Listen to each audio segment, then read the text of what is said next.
interesting. But and I thought, okay, well, where is that going to go? And then I got into the first few chapters, and I realized that what it's really saying is how important it is to be true, like, and to be authentic, and to be yourself, and all of those sorts of things, which we talk about a lot. But we're going to talk a lot today about like being authentic. That's so important, guys. Some people are going to like you. Some people aren't going to like you. Yeah.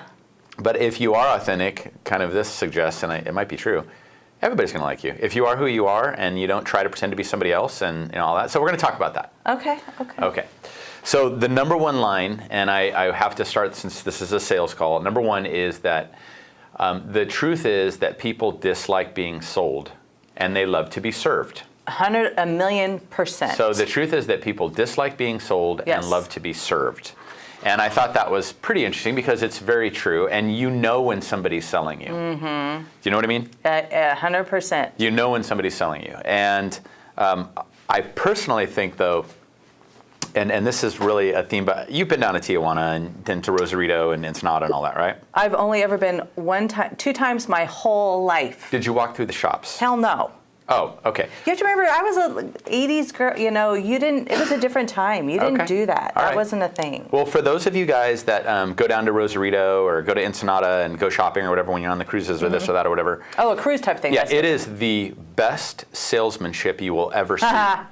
I'm sitting, Senor, come over here. It's almost free, but they have all these things, and it's funny because all of them sell the exact same product. Okay, everybody has the same product. So if you're down in Rosarito, it's lots of shot glasses, it's coffee cups, it's a lot of NFL garb, like backpacks and parkas and like all kinds of stuff. And basically, every shop has the same thing. I didn't know this. And you are going to buy from the person that you like the most. True. Okay. Does that make sense? And it's the truth because some of them are hilarious. You know what I mean? And I'm a sucker for a good salesman, but I mean they are like the most powerful salesmen. Adam, you know what I'm talking about? Like, do you ever go down to Mexico and go shopping down in the shops down there? I don't leave the house. Oh, that's right. He's worse than me. Adam, Jenny. But we text all day. Yeah. That's why we text so much. But they're the best. I mean, the best salespeople. And you know the difference also between when someone is selling you or someone is serving you. It's kind of what we talked about. And everybody's selling something, but some people you're going to like more. And they say that the difference between selling and serving is that it comes down to really what is the difference. And it comes down to a feeling. You know when somebody is talking to you if they are selling you or they are serving you. Would you agree? Yes. And our top agents in the company, I believe, are serving. And they're less concerned about the check. And the people that are all about the check, you know who they are too. And I don't want people to think that they're just able to be serving because they're in the top 10. No, they were servers back in the very beginning. That's why they became the top 10. It's true. It's a personality type. It is. And everybody can have it just by being authentic. But it's just interesting to me, the people that end up becoming the top agents. And generally, like last year, our top agents, of course you got Kristen Craig and stuff, but the year before that it was Tony. And Tony's a bartender. That we met her. I met her at Pepe's as the bartender. And now she makes, did $780,000 a year. No, we can't. And Tony and Bree, we got to say our daughter. Yeah, Tony and Bree. They had, the skills. They have skills. They learned how to small talk. The second one is like Shirley Woods, for example. I mean, nails, hair. Just learned how to small talk, learned how to build relationships, learned how to serve people, and that's really seems to be the key. And people don't buy me because they think something, they buy me because they feel something. Yeah, and that's why I always tell people, they're like, oh, there's so many real estate agents. It doesn't matter. Because some people are going to gravitate to you and some people are going to gravitate to other people. Don't let that clog you. There are a lot of real estate agents. There are a lot. There really are a lot of real estate agents. Given the inventory that exists right now, I wonder what the active board member real estate number is compared to the number of listings on the market. Do you know what I mean? Yeah. So that being the case, you have to stand out. You do have to stand out. And to stand out, you have to serve. And be authentic. And be authentic and be out front and all of those sorts of things. But wow, I never thought about that. Look at all the people that have joined us. Look at all the people that are in this industry right now compared to inventory. It's tough. That's true. So I'm going to say this one more time, though. People don't buy from you because they think something. They buy from you because they feel something. And that's what you have to do. So, and also you feel sold and I feel sold when someone focuses on their own best interest instead of me thinking I'm serving your own best interest. Yes. And so the people that will cancel a deal and no problem, let's move on to the next one, and let's do this, and aren't scrapping over checks, you know that they're here for that. Some agents that say like, hey, maybe this isn't the right time for you, you got to do this, you got to do that, blah, blah, blah. It's people that you're going to rely on. And we've all been on both sides of that communication, commission breath, serving. So we're going to talk about that and kind of the dichotomy of the two. Okay. All right, and who do we got on here today? We've got quite a few. All right, good. Hi, Sonia. Good morning. Okay, so a couple other things before we open it up. So if I know that I have to serve myself and I have to make money and I have to provide for my family and I have to do all those sorts of things, and I know that I need to serve my clients' interests and serve them, then how do I make the balance between what I need to live and be successful and do my thing versus what they need and making sure that I'm serving their interests at the same time? So that's the dichotomy. Would you agree? Yes. It's kind of between the two. So how do I find balance between those two methods? And basically, the essence of communication is seeing the world through someone else's perspective. This is what it says. So if you are able to put yourself in those clients' shoes and look at the world through their eyes, that's going to get them the most success, right? Yes. And that's going to get them what they're looking for, and it's going to let them know that you're on the same page. And if you can look through their eyes and give them what they want and serve them first. I mean, Sonia knows we had, for what, 10, 12 years, Sonia, we had that quote hanging in the Marietta office that said, you can have anything you want. You can have anything you want in this life as long as you help other people get what they want in this life. It's kind of the same thing. So anyway, so those are the questions. You got to figure out how to balance. But the problem is 35% of all people in America feel that other people cannot be trusted. Do you trust everyone? And I think I'm more trust until you show me I cannot trust you. Do you trust people, Adam? No. Robert?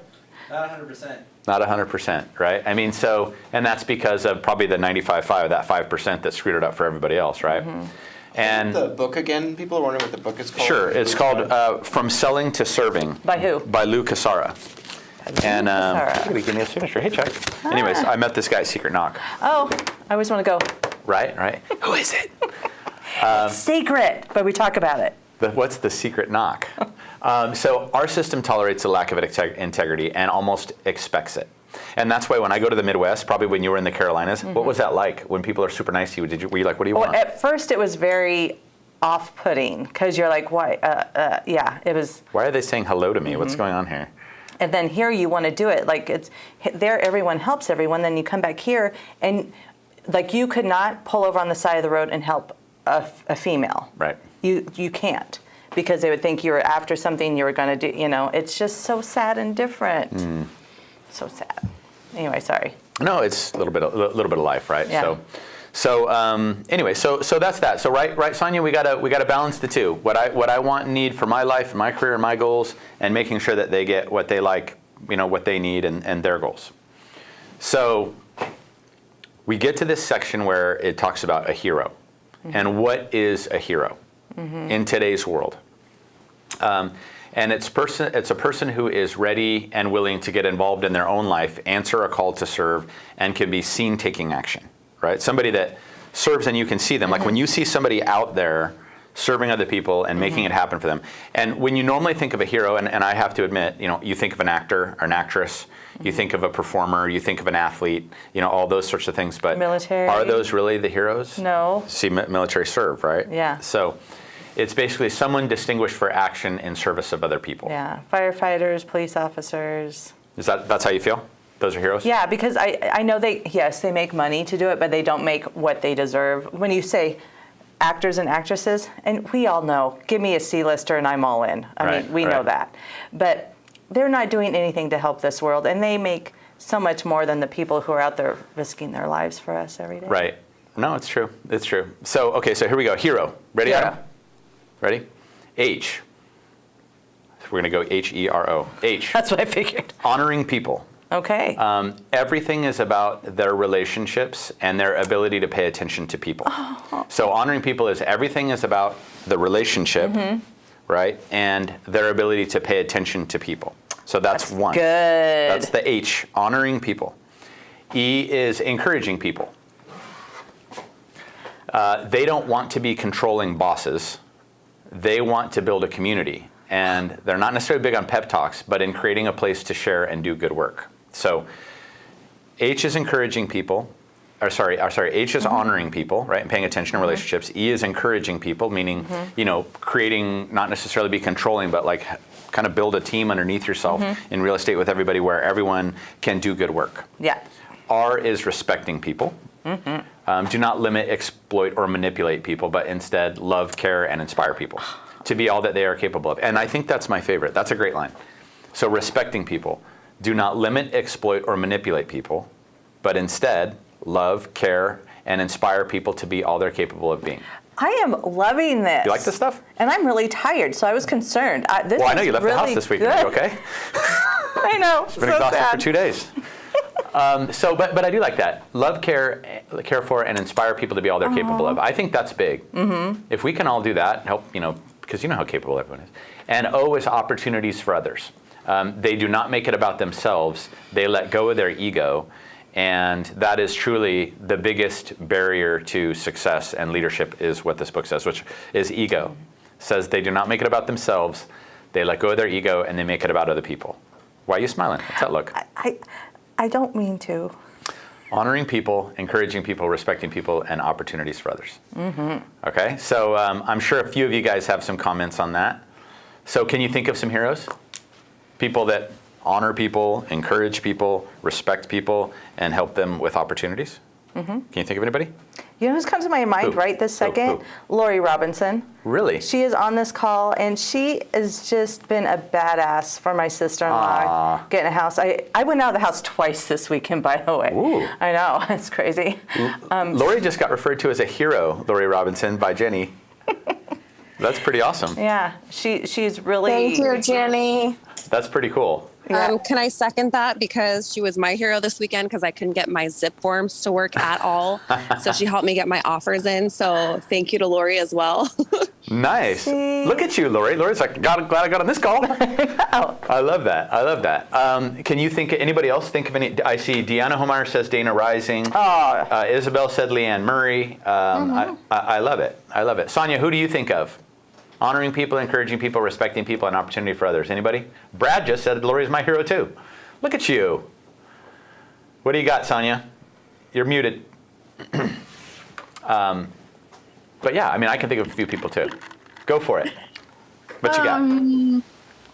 That's a hard one because there's so many that I look up to who do that, who really pay attention to other people's feelings.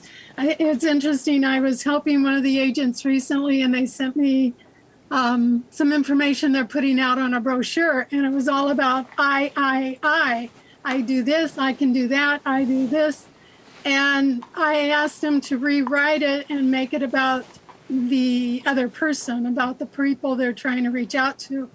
And what came back was amazing on the services that they provide to help other people. So, being a hero is about just what you're saying. I love it. There's so many ways.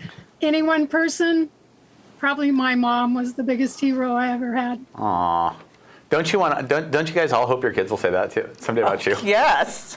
And my grandchildren. And your grandchildren.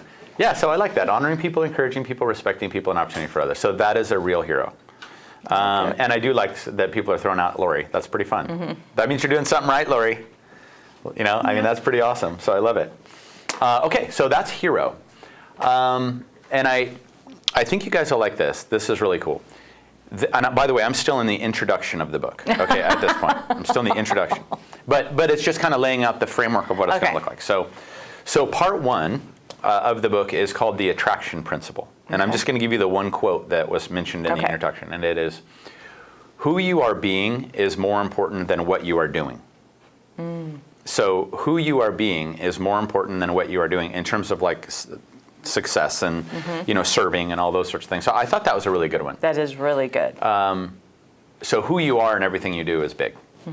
Number two is the connection principle, and that is your process, and this is everything, guys. This is truly, truly everything in the real estate business.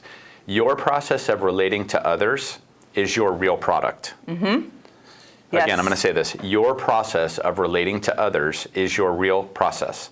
How good you are at building genuine, authentic relationships is what we sell as real estate agents. And I started thinking about it, and it's not just real estate.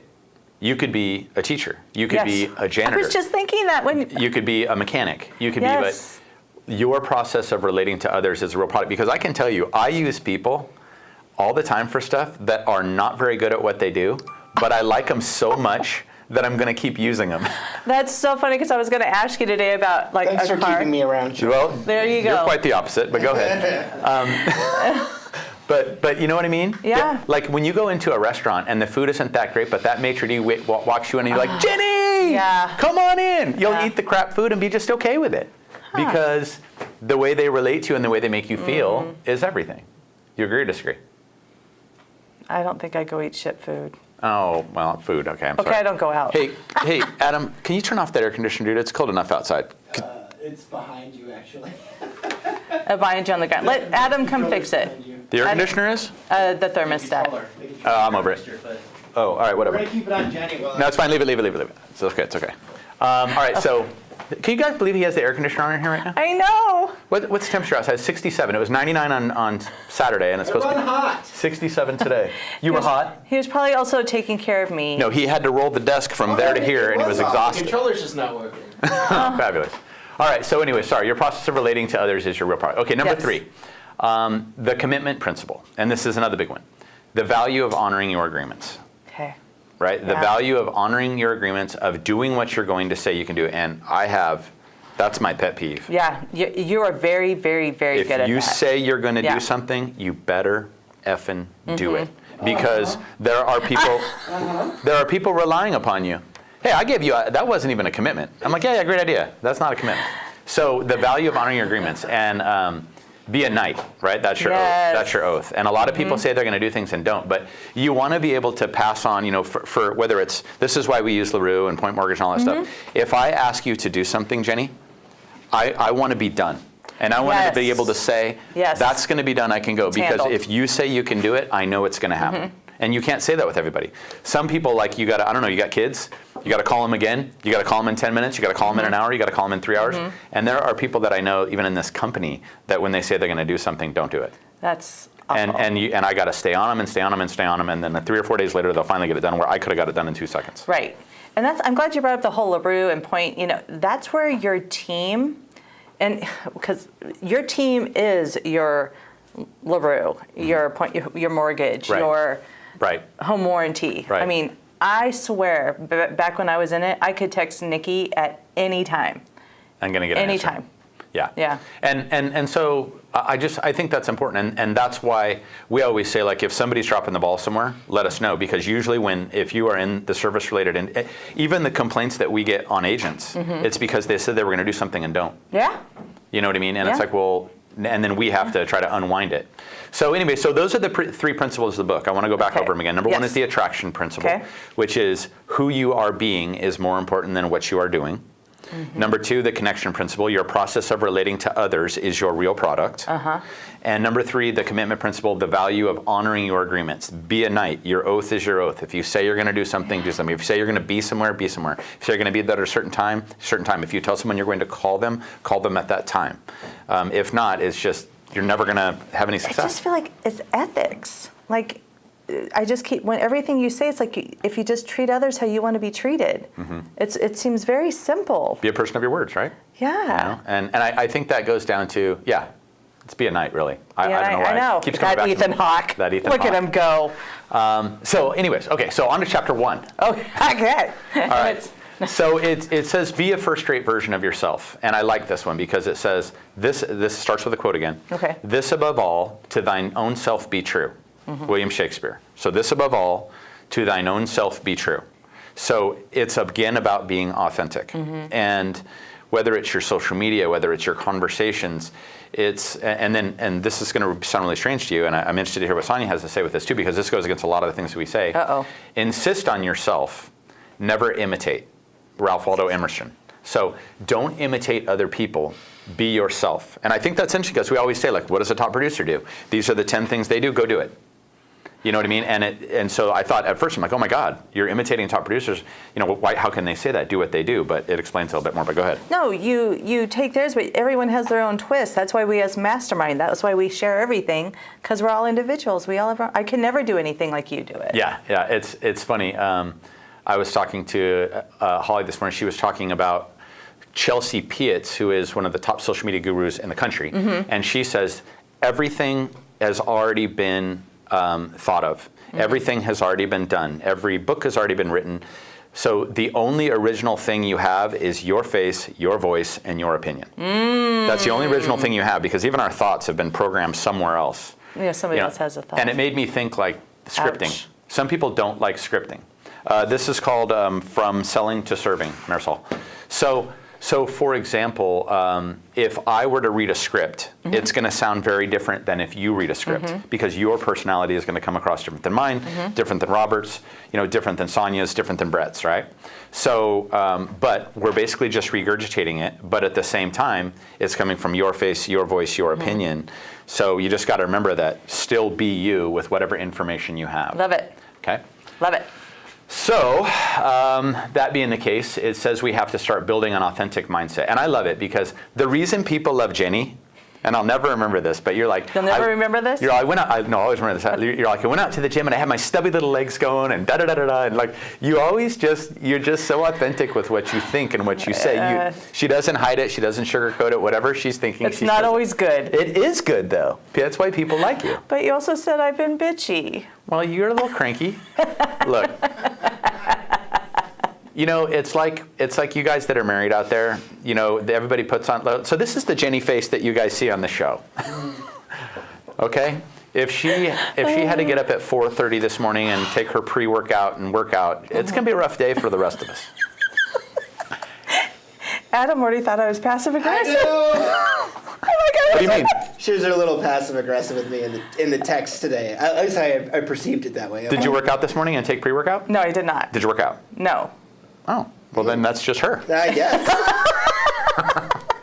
No, but being passive aggressive, I didn't know I was being passive aggressive. I'm sure many other, especially probably women out there, we come off being passive aggressive and we're not. I mean, just flat out aggressive. I was just like Fast and the Furious. There's nothing fast about me. I'm just furious, It's that type of thing. I'm sorry, we derailed. No. I apologize, but because I'm authentic. But your authenticity is everything. Honestly, it's why everybody likes you so much. You know what I mean? And it's like even like good comedians and like all these guys, it's because they're really saying what they're thinking. Yeah. And there's nothing better than somebody really saying that. They make it smacked in the face. Now, one thing I have to say is because of the world we live in, keep a lot of it in your head, like I do. Okay, and then someday when you get really, really rich, then you can really be authentic. Right. That's when shit's going to hit the fan. That's when finally I'll listen to Adam's ideas. There you go. There you go. You guys can hear the twisted stuff. Anyways, all right, sorry.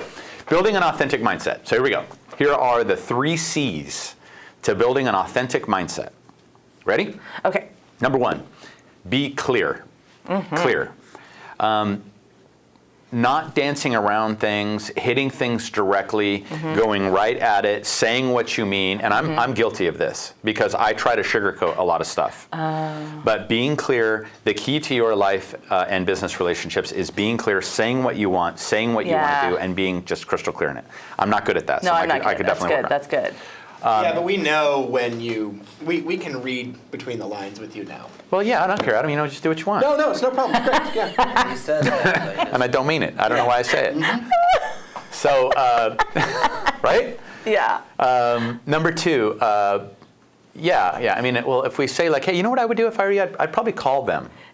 And then I walk away and they're like, oh, and then I come back later. I'm like, that wasn't a suggestion. Yeah.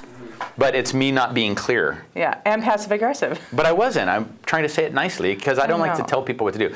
So hey, this is something I learned real early. Okay, and this is when I first started getting into management and stuff like that. And then getting off subject, and I'm sure all of you guys know this. So if I'm talking to LaRue Escrow, if I'm talking to my lender, if I'm talking to my buyer, my lender, if I'm talking to anyone, I don't believe in telling people you need to call this person. I don't. And I've seen people fail in management because of that. Because it's putting it in a question. Hey, Jenny, would you mind giving this person a call? Now it's your decision. So you have to be really careful, when you're doing that, because you're not necessarily being clear and concise. But when you don't ask it in a question, you look like a dick. It's catch-22. You know what I mean? Or you just saying something. So I've heard you, doing it on the phone as well. Like, hey, would you mind giving this guy a call? Where really, like, call him right now. Yeah. Yeah. So be clear, all right, Adam? Be clear. But nicely. It's good. That's good. Number 2, be confident. And this one I thought was easy. It was interesting. I don't really know that I understand it very well, but it says, it's easier for you to change yourself than to change others. So it's saying, like, it goes back to, I believe, like, you being strong in who you are and then taking who you are and putting it out into the universe clearly is really what it is. I think, so be confident. There'll be another explanation later in the book, which I didn't get to yet. And the last one is be capable. So it's be clear, be confident, and be capable. And capable is understanding the principles and patterns that produce effective results. So knowing your stuff, knowing the process of an escrow, knowing exactly what happens in a purchase contract, knowing your timeframes, knowing the loans, knowing the stages of the loans, knowing the stages of escrow, knowing a title policy. Being capable is, I can be the nicest guy in the world, I can be clear, I can be that, but if I don't know the systems of what a real estate transaction looks like, you're going to struggle. So you got to be clear in my relationships, you got to be confident in what I'm doing, and you have to be capable of knowing the stages, and clear, confident, and capable will equal success in the business. And all of those things are truly about serving people as well. So that's good. So that's this portion. That's good. How about doing it consistently? What's that? How about doing it consistently? Oh, for sure, right? The 4 C's. The 4 C's. Be clear, be confident, be capable, be consistent. That's very true. That's very true. So Sonia, what do you got to add on this before I move on to the next section? I know you've always got something good. What you got? Well, it was interesting when you were saying you don't like to tell people what to do. You just kind of let them figure it out, or you encourage them to do the right thing. And I was just reading about Steve Jobs and how he motivated his people was by yelling at them. He said he got more out of them when he yelled at them because of the type of people he worked with. Okay. I gotcha. So sometimes you have to look at the person you're dealing with to see what really works for them and how it can be best for both of you. I'd never thought of that. I thought that was very interesting to have to yell at somebody to get something done. But if you're looking at personalities that only understand that, then Sonia, Sonia, I'm going to try that on Adam today. And we're going to see if I can get that. Good luck. No, I actually like that. Well, and that is a bummer, Sonia, because I want to go all the way back real quick and ask you this question. So I've had some issues with people. We all have over our lifetime, right? And I feel like there's some people that you have to be that bull in a china cabinet to them. And unfortunately, that's not really my style. No, I know. So it makes it very hard. So you almost get pushed around a little bit by not being strong enough to stand up for yourself, to go after it. And, but I think that comes down to the blue personality, the yellow personality, the white personality, and the red personality, where sometimes you can get your ass kicked by some of those other colors. Yeah. I mean, what do you think, Sonia? Is that what you're saying? Well, I think we're taught to be nice to people from day one. Be nice to your friends, be nice to your sister, be nice to your mom as you grow up. And yet it's not a matter of not being nice. It's telling them what they have to do to be successful. And, I really, when I read that, I had to stop because Steve Jobs was highly successful in his life. And yet to get anything done, he yelled at the people. I'm going to have to try it on my own and see how far I get with Richard. Yeah, good luck. It wouldn't work well at my house either. Well, the one thing you have to say about something like Steve Jobs, though, is, one of the greatest thinkers of our time, one of the most amazing creators of some of the most amazing technological revolutions in the history of mankind, period. Being yelled at by him is almost a compliment. Yeah. Because you're part of something so big that he's working on and so major and so impactful on the planet. You got to wonder if people were like, all right, he can yell at me. Right. Totally. But it's probably his passion, too. Yeah. About getting it done right. And if people aren't paying attention, then you have to get them in the right path some way. Right. And if that's the way to do it, just do it, I guess. Right. Like the military, that's what they do. They break you down and then raise you all up. Yep. All right, so I'm going to move on to the next section unless Okay. anybody has any other comments on that. If you have comments on your hero, if you have comments on being the authentic mindset, any of that stuff. If not, I'm going to move on to relationships. Just like a kid, isn't that the truth, Sarah? Mm-hmm. All right, so Relationships. Okay. Some of it, because we were all raised so differently. Yes. So we were raised by your parents, you grew up where you grew up, all that sort of stuff. Robert was different, Adam was different, I'm different. So that being the case, basically, there's a lot of people that don't have a lot of confidence in themselves, that they don't have a lot of faith in themselves. And it's true, because I've read so many of these books, guys, in these classes that talk about people that just don't really like themselves, or they're still trying to improve, and so some of this stuff can be hard to relate with depending upon where you're at in your life. Sure. So I just want to preface it with that. Okay. So relationships are a reflection of the one you have with yourself, is what this book suggests. So your relationship with you is going to be the outward mobility of how I can relate with clients, with other agents, with escrow, with lenders, with multiple offers, with everything. So relationships are a reflection of the one you have with yourself. So the first thing is thinking you are good enough. And it says that people act as a mirror and reflect back to you exactly what you need to learn about yourself at any given time. So if I'm talking to you, I should be able to pick up things about myself because you're going to mirror back to me what you're seeing. And so if you don't like what you see in someone else, most likely it's because of your relationship with yourself and the way you are communicating with that person. I'm just telling you what the book says. Sure. No, I get it. Totally. So thinking you are good enough, people act as a mirror and reflect back to you exactly what you need to learn about yourself at any given time. So that's the first part. The second one is the number one reason that people choose to work with someone, and I think this is really important, and I agree with this, and I'd love to get some feedback. The number one reason they choose to work with someone was that they liked them and had a good feeling about them. So if I like me and I have a good feeling about me, and you're a potential client, and you like me, you're going to choose me over someone who may even be more skilled. And I think that's for everybody on this call. They are going to work with someone that they like. And I learned this a long time ago from my buddy who built his company from nothing into one of the biggest companies I've ever seen. And he did that by saying he always wanted to be the cool kid.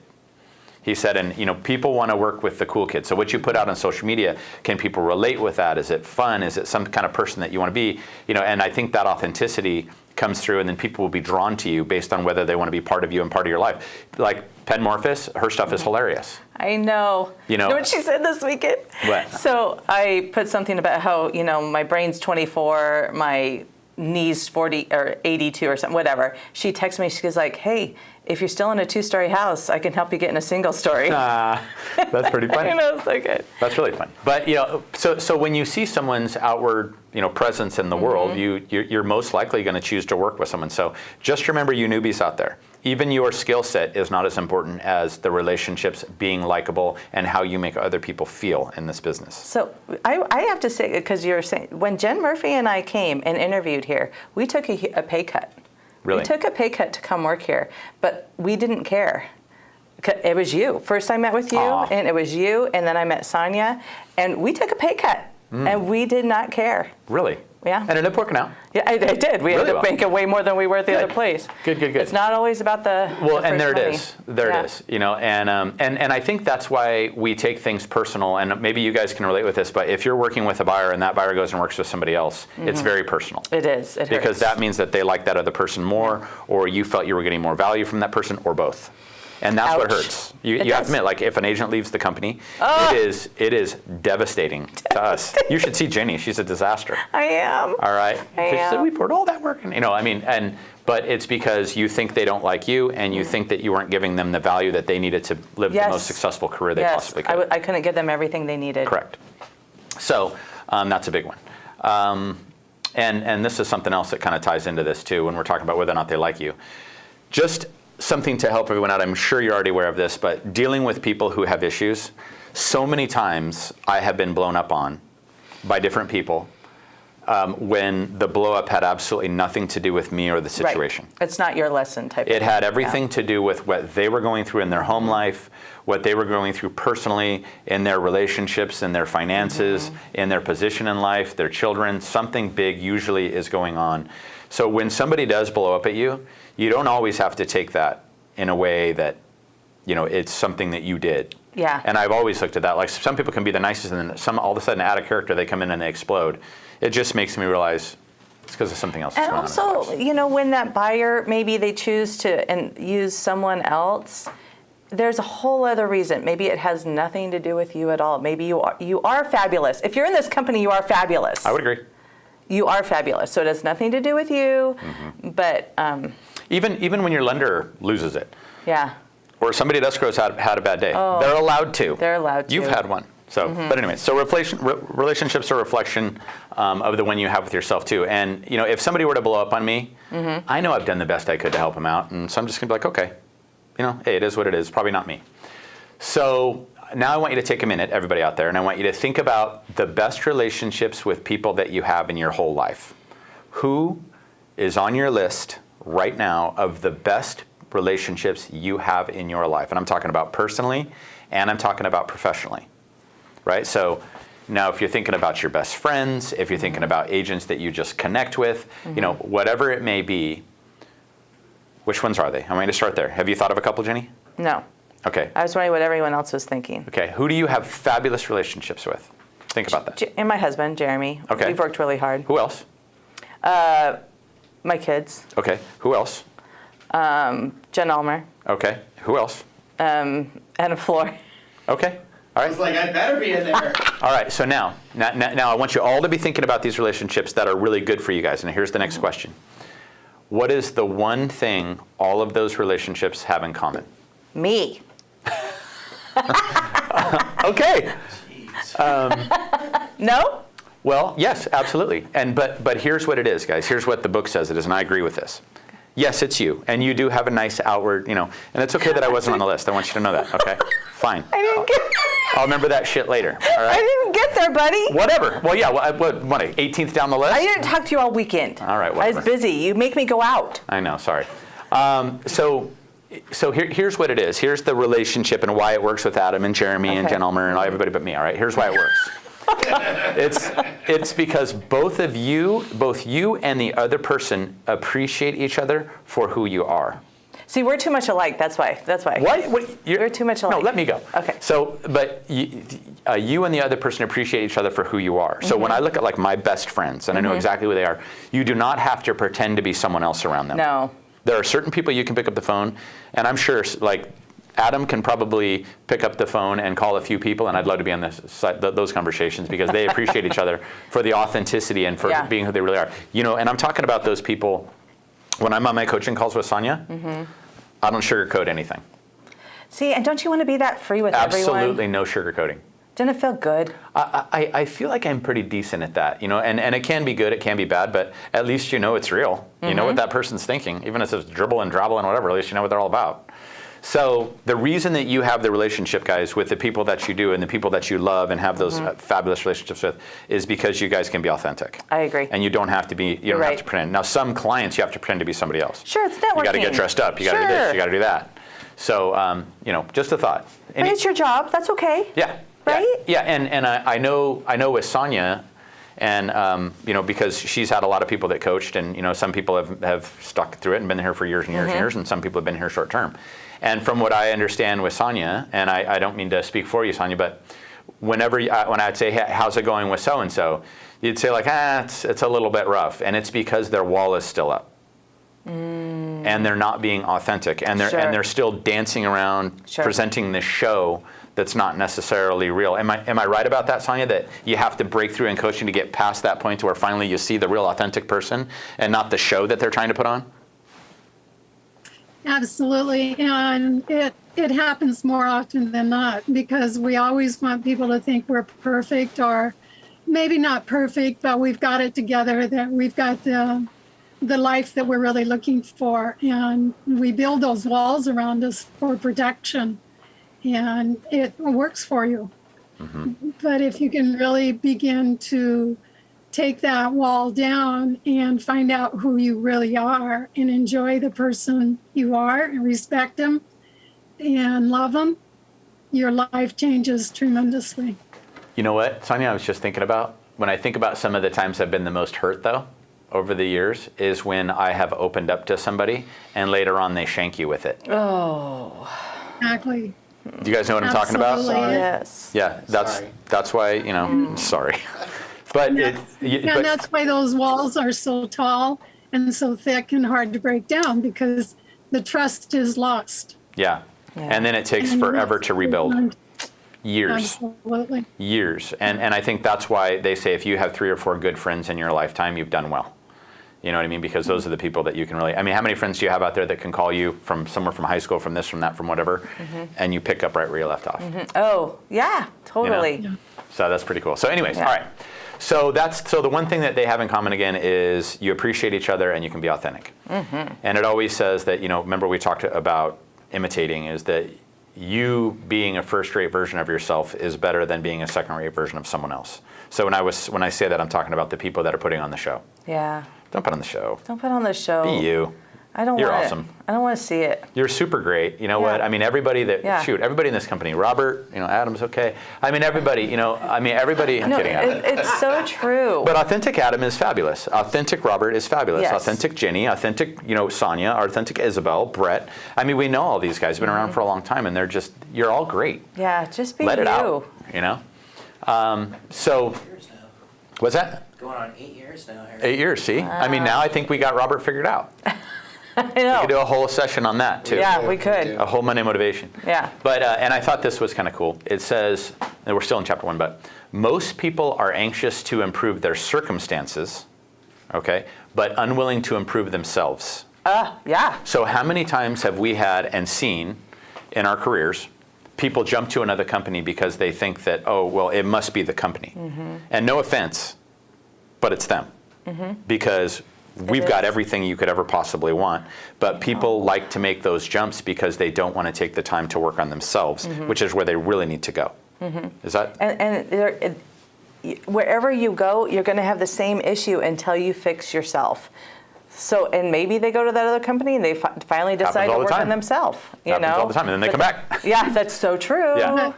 Yes, Sonia. But Jenny, it's so much easier to jump and go to the other company Okay. than to work on yourself. So true.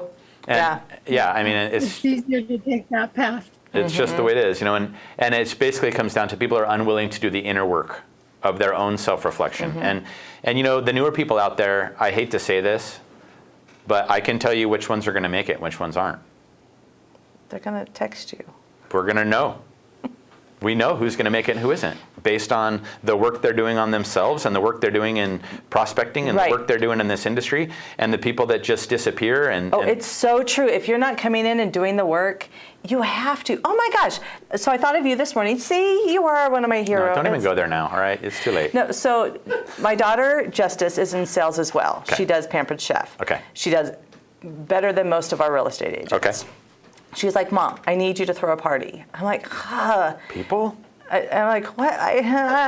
It's all on Facebook. I'm like, And I'm like, wait a minute.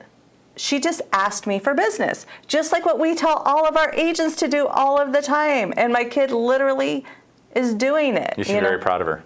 I am very proud And of look her. how much you could help, because people would all show up to your house or wherever We're you not having it at my house.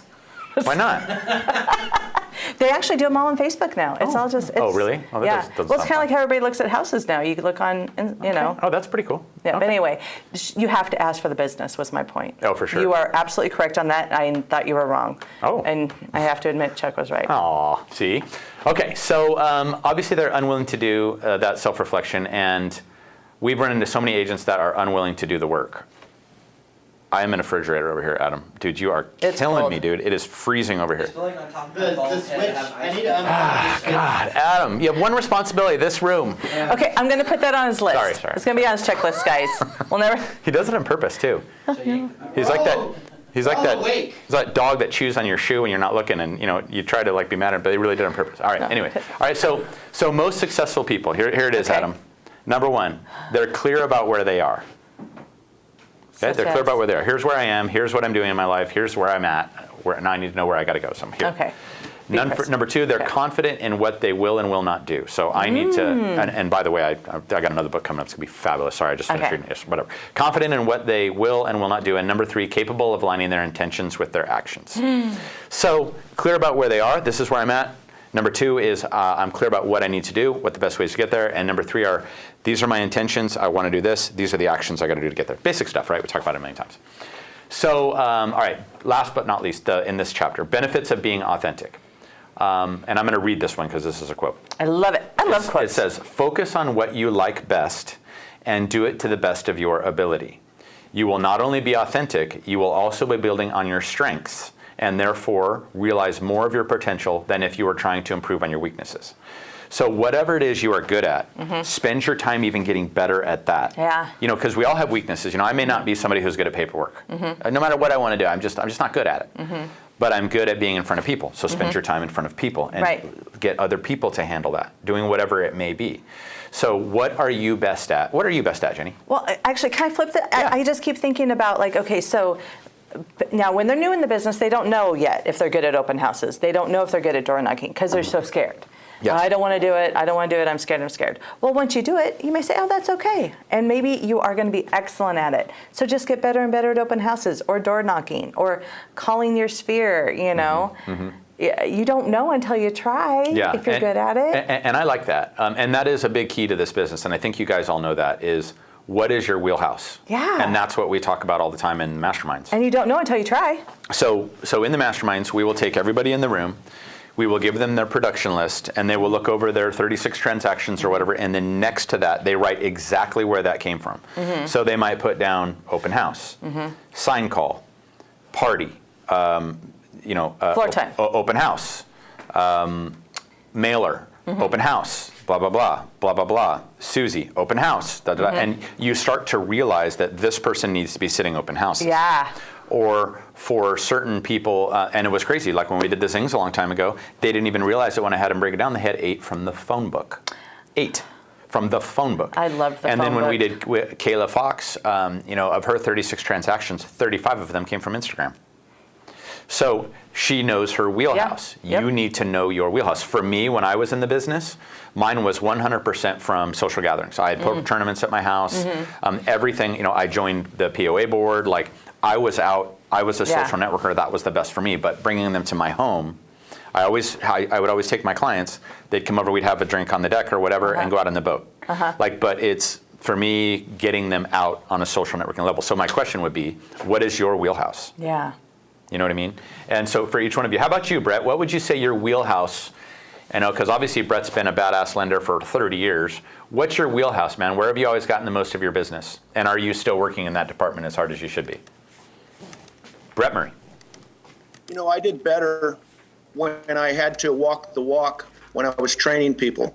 If you're going to tell somebody what they need to do, you better be ready to do it yourself to prove that it works. And so I spent a lot of my career training others and had to go out with them where they would shadow me on office calls. And I was on my best behavior when I was doing that.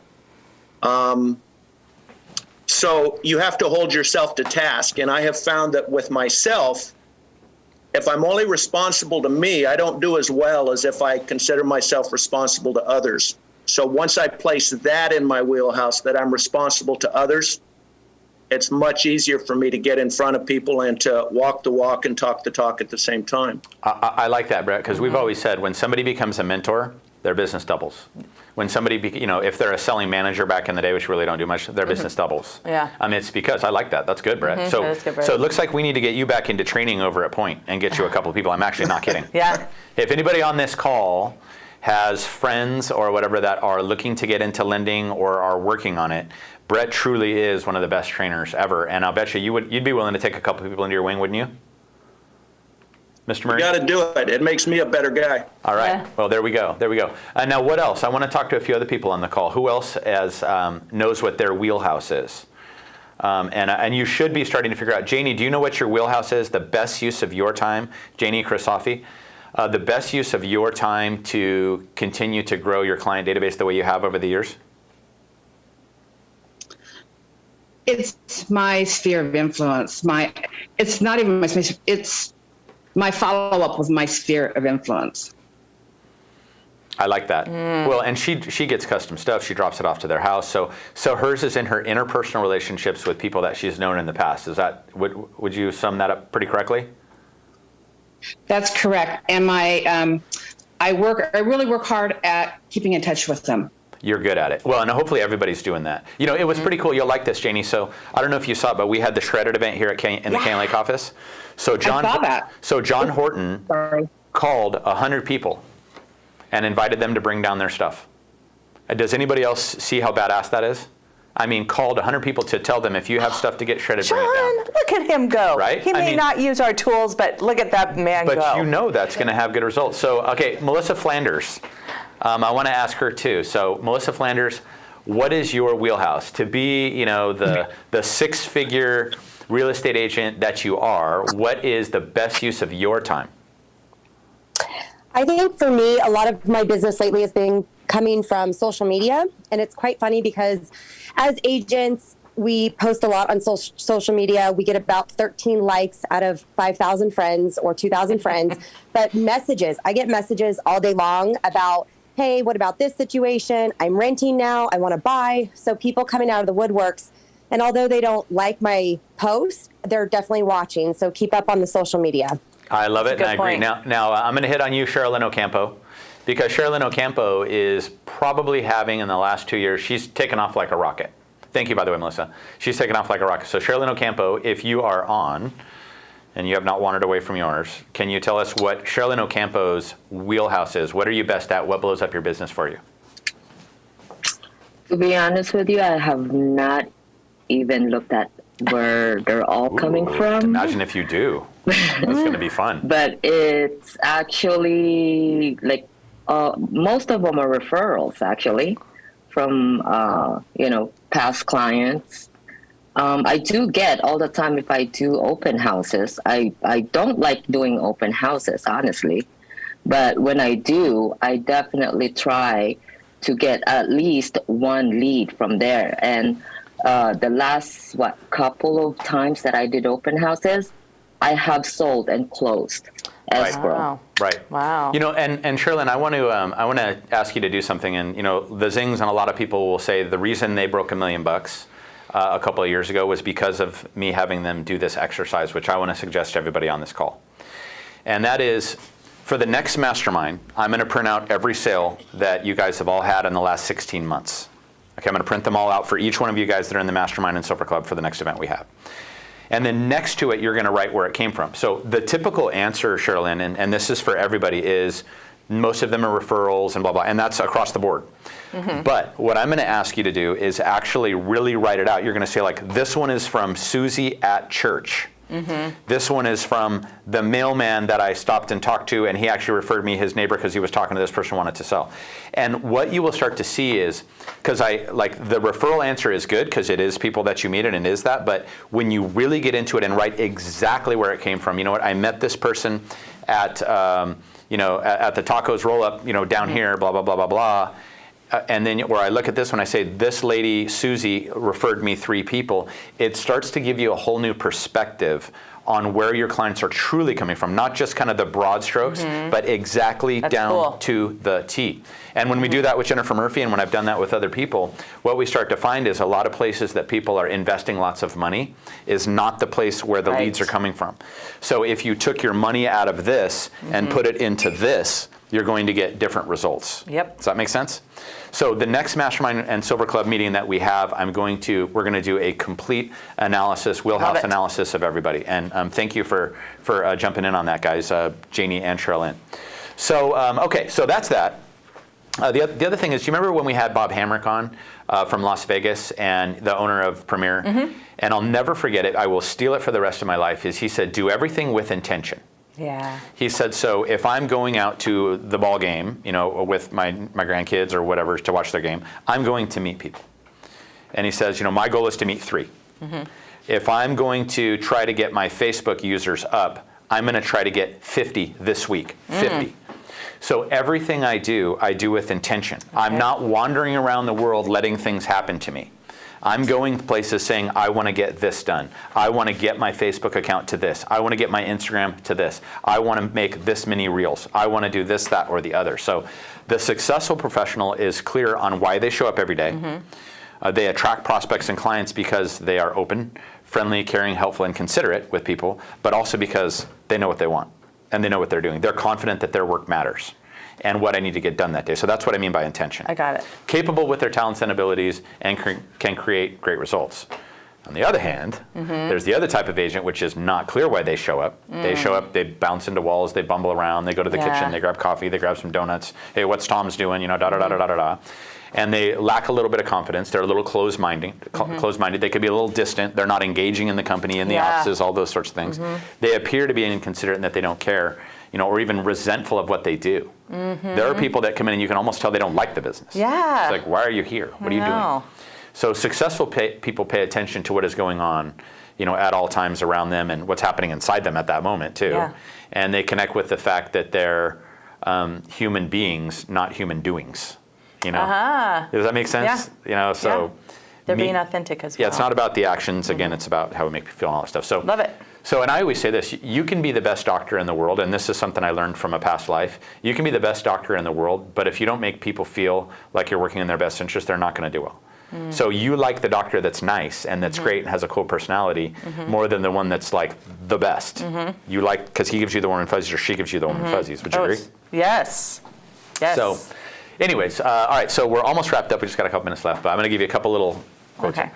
Show me a person who is kind, considerate, and compassionate of others, and I will show you a person that has more clients and more friends than they can handle.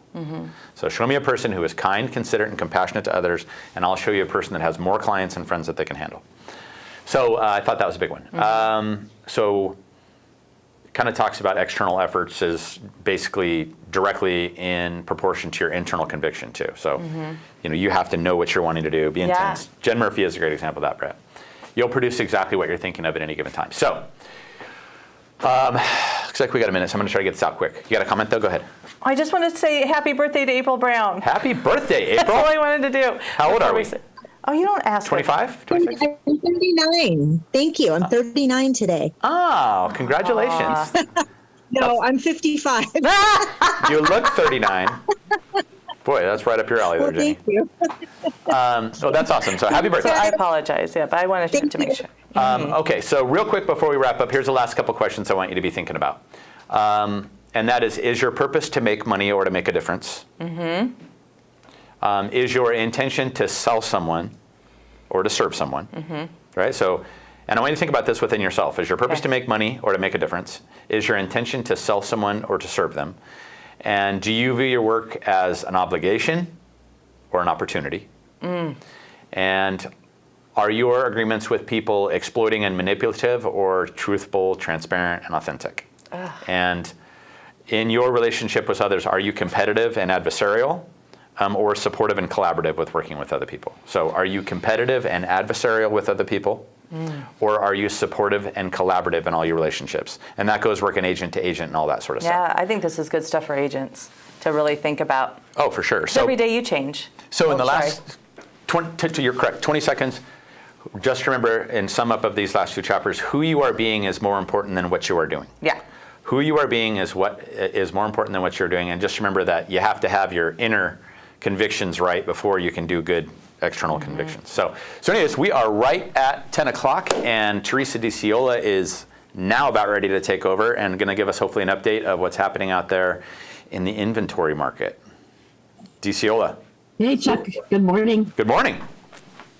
Yeah, and in my world, April is having an anniversary. So she's celebrating the 16th anniversary of her 39th birthday. Oh, I like it. Yeah. Fabulous. Don't have birthdays anymore. Yes, anyway, so yeah, it's a good week again. We're at 38 new listings. We're staying in that mid 30s, range. And again, I have 12 people that want to share their property. So I don't know. Yeah, I had open house over the weekend. Totally different than my open house from last weekend, where I had more than 70 people each day. This weekend, if I had 7 people on Saturday, I think that was about it. So wow. How interesting. That is interesting. Yeah, but I try to think of it. One was in Wildemar, This one was in Hemet. I think Menifee schools are on spring break. So again, people might be leaving out of town, doing something else, getting ready, for Easter week. So Teresa, can I interrupt real quick? Did anyone else do open houses this weekend on the call? Elise did an open house for me in Corona, and she had 25 sets of people come through. Okay, so that makes me feel a little better. I was starting to get scared. Hemet was on spring break last week as well, so they were a lot of people probably out of town. Okay, still. that might be it too. Hey Teresa, good to see you on. I went to 4 open houses on Saturday for an out-of-state client I have, and at 3 of them, I'm the only one there. Now, they were all Lake Elsinore. Lake Elsinore? I'm sorry, you break up. Lake Elsinore? Elsinore. Yeah. What price range was it, just out of curiosity? Between $650 and $750. Oh, okay. Yeah. Okay. Mine was $459, 3 bedrooms, 2 baths. So anyway, okay, well, let's get rocking and rolling. Let's see, who is my first